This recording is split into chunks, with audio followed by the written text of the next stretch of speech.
स्वामी जी महाराज की धन्यवाद। देखिए आज हम सब परम पूज्य परम श्रद्धेय परम सम्मानीय श्री स्वामी गुरुसन्नानंद जी महाराज जी के जन्म दिवस के उपलक्ष्य में इकट्ठे हुए हैं। और संत महापुरुषों का जो जन्म है बहुत ही एक पावन चीज है। उनका जन्म हुआ था 31 मार्च और 1939 जब यहाँ से जलंधर में आए लास्ट में, और सरला भाई के पास बैठे थे, कहने लगे सरला तेरी उम्र कितनी है? वो कहने लगे भाई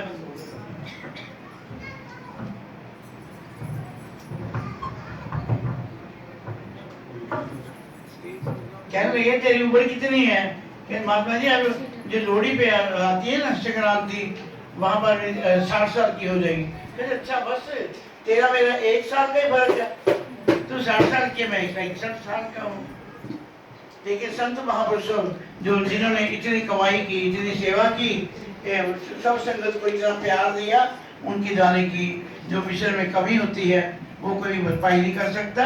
और स्वामी जी महाराज ने 1980 से लेकर 2000 सन तक कितनी तरक्की की, मिशन की, कितनी सेवा की, अपने शरीर की परवाह नहीं करते थे।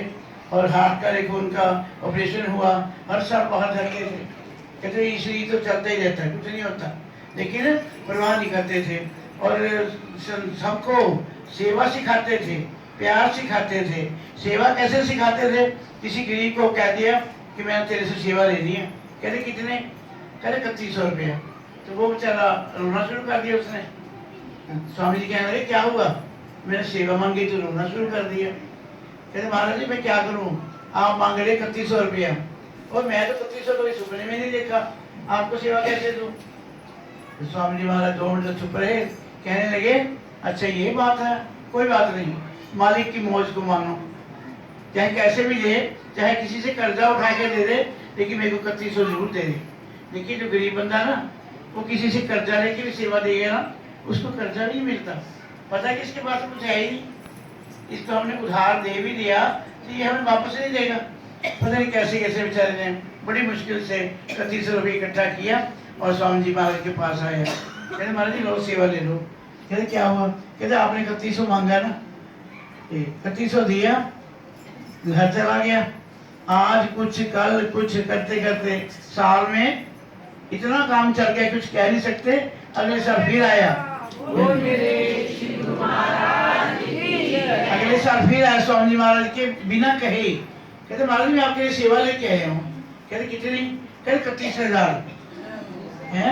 कहते अच्छा तू तो कहता मैं 3100 को सुपने में नहीं देखा, आज तो 31,000 सेवा देने आया। कहते सब आपकी कृपा, जिस दिन मैं आपको उधार लेके सेवा दी महाराज जी, उस दिन से दिन दुगनी रात चौगुनी तरक्की हुई। और तो मैंने कहा आपने हाँ कोई कसर नहीं छोड़ी, तो मैं सेवा में क्यों कसर छोड़ूं? उनका सेवा के लिए समझाने का ढंग भी अलग था, और बच्चों को रास्ते पे लगाने के लिए वो भी किस ढंग से समझाते थे। एक अधेड़ पुरुष का था, उसके घर में बेटा हुआ, बेटा थोड़ा बड़ा हो गया, लाड़ चार में ज्यादा बिगड़ गया। कैसे बिगड़ा? सारी दुनिया के उसमें आने शुरू हो गई। तो पिता को बड़ा दुख हो गया था, बड़ी मुश्किल से औलाद मांगी गुरु महाराज जी से, और ये बेटा आया है तो इसमें तो सारी और गुरु महाराज क्या बनेगा मेरे घर का? मैं कल को आंखें बंद कर देता हूँ तो इसने सारा घर उजाड़ देना है। बुलाया बेटे को, कहने लगा कहते बेटे देख, मैं देखता हूँ तेरी सारी गतिविधियां मेरे आंखों के सामने है कि तू जुआ भी खेलता है, तू शराब भी पीता है, और तू वैसे गौन भी करता है। मैं किसी चीज से तेरे को मना नहीं करता, मैं मना नहीं करता, लेकिन मैं जिस ढंग से मैं चाहता हूँ चल उसी ढंग से चल। कहते ठीक है पिताजी। कहते ऐसे कर, फिर आज से जो जुआ खेलने जाता है ना, जुआ खेलने जाना है दोस्तों के साथ, लेकिन उनसे पूछ लेना बातों बातों में कि तू कितने पैसे लेके जा रहा है जुआ खेलने के लिए, उससे आपने पैसे ज्यादा नहीं लेने। कहते ठीक है महाराज।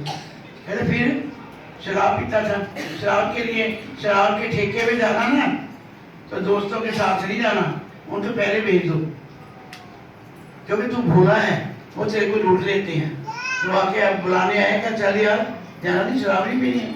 मैं कहते आज थोड़ा मन नहीं है, मैं आधा घंटा ठहर के आऊँगा। तो दोस्त चले गए, ठेके पे जाके शराब पी के कैसे आउट हो गए, नालियों में गंदगी में मुँह, तेरी माँ तेरी बहन ऐसे गालियाँ निकालनी शुरू कर दी। जब ये वहाँ पर पहुँचा तो उसने देखा, कहते हाँ ठेके पर ये हाल होता है, हम तो रोज ही आते हैं, इसका मतलब हमारा रोज ही जुलूस नहीं करता होगा। ऐसी गंदी शराब पीने से तो इस शराब को छोड़ दो तो अच्छी बात है। फिर पिताजी ने समझाया था कि वैश्य गमन नहीं करना, वैश्य गमन के ये बिना तो नहीं रह सकता, तो उसके पास रात को नहीं जाना, दिन के टाइम जाना, दिन के दोपहर के 12 बजे। कहते पिताजी ठीक है। तो वैश्य गमन करने के लिए जब गया दोपहर को, तो क्या देखा वैश्य, काली की रोटी, ना कोई शक्ल ना की सूरत, देख के हैरान हो गया। कहते इस वैश्य के पूछे मैंने कितना पैसा कमाया, इस गंदे काम से तो छोड़ दो तो अच्छी बात है। देखो उन्होंने अपने ढंग से बेटे को इस तरह समझाया तो क्या हुआ, बेटे की जिंदगी सुधर गई। तो स्वामी जी महाराज संत महापुरुष ऐसे ही अपने बच्चों को, अपने शिष्यों को, उनको भी समझाते हैं कि सही रास्ते पे चलो, आपका लोक भी बने और आपका परलोक भी बने। और क्या है, कोई संत किसी को समझाता है, किसी तरीके से समझाता है, हमें वो बुरा लगता है, लेकिन वक्त आने पर उसका असर हमें पता चलता है। तो क्या है, हमारा लोक बनता है, परलोक बनता है। गुरु महाराज जी के चरणों में हमारी पुकार कबूल होती है, मालिक हमारी इज्जत लोक में भी बनाते हैं, परलोक में भी बनाते हैं। और क्योंकि मनुष्य जन्म बार बार मिलता नहीं है। स्वामी जी महाराज कहते थे जागना है तो जाग ले, इखलाक के साया तले, हशर तक सोया रहेगा खाक के साया तले। और हमारे महात्मा खंडानंद जी से वो भी कहते थे, कहते जिस इंसान को वक्त की कदर नहीं, वो घड़ी पहनने का हकदार नहीं। वो मिलिट्री में रहे थे, बहुत पंक्चुअलिटी थी उनकी, महात्मा जी की, महात्मा खंडानंद जी। और उनकी अगर रात को रोटी 5 मिनट लेट हो गई तो जैसे थाली कमरे में जाएगी वैसे ही वापस आ जाएगी। जाके पूछो मामी क्या हुआ, रोटी भेजी आपने खाई नहीं। कहते रोटी का टाइम निकल गया, अब जब दूध का टाइम होगा तो दूध दे देंगे। मतलब कहने का पंक्चुअलिटी बहुत थी उनमें। है जो जिसको वक्त की कदर नहीं, वो घड़ी पहनने का हकदार नहीं। वो कोई इंसान जिसके मन में टाइम की कदर नहीं है। तो मैं ज़्यादा भी टाइम नहीं लूँगी। सभी को महात्मा जी की तरफ से भी और श्री स्वामी जी महाराज जी के जन्मदिन की बहुत बहुत मुबारकबाद हो, बहुत बहुत मुबारकबाद हो। बाकी इतनी तरक्की मिशन कर नहीं सकता था जितनी उन्होंने 20 साल में करके दिखाई। इसी बात से मैं वाणी को विराम देती हूँ। बोलो जयकारा, जंगली निवासी भगवान की, सच्ची सरकार की, स्वामी जी महाराज की। धन्यवाद।